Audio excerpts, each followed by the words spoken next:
রাজারহাটের আন্ডাকালী girls high স্কুলে চাঞ্চল্যকর ঘটনা। দীর্ঘদিন ধরে বাংলা বিষয়ের ক্লাস না হওয়ায় ক্ষুব্ধ ছাত্রীরা। এরপরে প্রধান শিক্ষিকাকে ঘেরাও করে বিক্ষোভ দেখায় স্কুলের পড়ুয়ারা। অভিযোগ, স্কুলের নির্দিষ্ট বাংলা শিক্ষিকা প্রায় ক্লাসেই আসেন না, ফলে ছাত্রীদের পড়াশোনায় ব্যাপক সমস্যা তৈরি হয়েছে। বারবার জানানো সত্ত্বেও প্রধান শিক্ষিকা কোনো ব্যবস্থা নেননি বলেই দাবি ছাত্রীদের।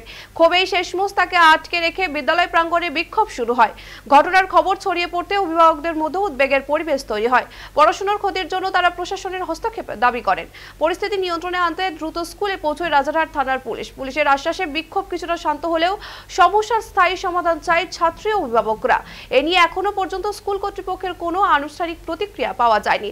তবে ঘটনায় শিক্ষা দপ্তরকে পদক্ষেপ নেওয়ার দাবি তুলেছে অভিভাবক মহল।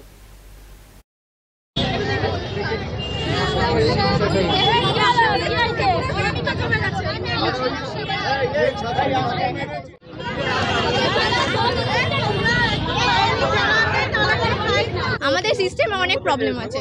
আজকে আমরা জাস্ট নর্মালি কথা বলতে গেছি, আমাদের হেড ম্যাম টিফিনের আগে পর্যন্ত দাঁড় করিয়ে রেখে দিয়েছে, আমাদেরকে কোনো রেসপন্স করেনি। আমাদের সামনে মাধ্যমিক, এখনো পর্যন্ত একটা বেঙ্গলি ক্লাস আমরা অ্যাটেন্ড করি না। ইনফ্যাক্ট আমাদের গার্জেনকে অনেক মিসবিহেভিয়ার করা হয়।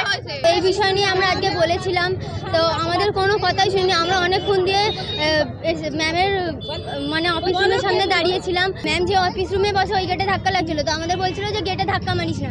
তো পিছন থেকে অনেক কেউ ছিল, অনেক কেউ অনক্ষরের প্রবলেম ছিল, তাই না এরকম ধাক্কা লাগছিল। তাই না বলেছিল যে কি আমার এত বড় ক্ষমতা আছে যে আমি তোদেরকে সাসপেন্ড করে দেবো। দীর্ঘদিন বাংলা টিচার থাকে না, ম্যাম এদের কাছে কমপ্লেন জানান, হেড ম্যাম কোনো কিছুই পদক্ষেপ নেয় না।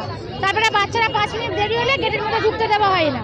ম্যাম পরিষেবায় একটা গার্জেন মিটিং নেই, একটা কমপ্লেন নেই যে বাচ্চারা বদমাইশি করতেই পারে, কোনো বিষয় আমাদেরকে জানায় না। বাচ্চারা জানালে ম্যাম কোনো পদক্ষেপ নিচ্ছে না।